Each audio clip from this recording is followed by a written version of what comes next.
Hello, my name is Eve. I have worked in banking before going into care work.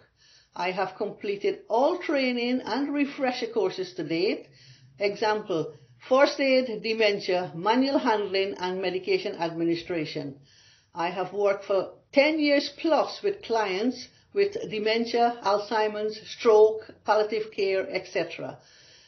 For example, I work with a client with dementia who is aggressive. Many carers are unable to care for her.